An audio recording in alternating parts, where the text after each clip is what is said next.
वाळू तस्करांचे रस्ते केले बंद। अवैध वाळू उपशावर नियंत्रणासाठी नदीपात्राकडे जाणारे रस्ते बंद।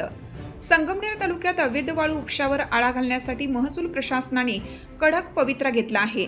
तहसीलदार धीरज मांजरे यांच्या नेतृत्वाखालील वाळू तस्करांच्या मुसक्या आवळण्यासाठी नाविन्यपूर्ण आणि प्रभावी उपाययोजना राबवण्यात येत आहेत। या कारवाई अंतर्गत प्रवरा नदीपात्राकडे जाणारे प्रमुख रस्ते खोदून चर मारून पूर्णतः बंद करण्यात आले आहेत। त्यामुळे वाळू उपशासाठी वापरली जाणारी वाहने थेट नदीपात्रात जाणे अशक्य झाले असून अवैध वाळू वाहतुकीला मोठा फटका बसला आहे।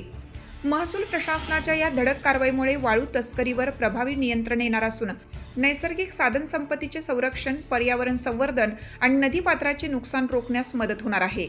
भविष्यातही अशाच प्रकारच्या कठोर कारवाया सुरू राहणार असल्याचा इशारा संगमनेर तहसीलदार धीरज मांजरे यांनी वाळू तस्करांना दिले आहेत।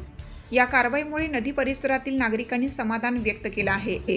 मात्र वाळू तस्करांवर कारवाई होऊनही पुन्हा तेच वाळू तस्कर बेकायदेशीरपणे वाळू उचलतात ही शोकांतिका आहे असं वाटते।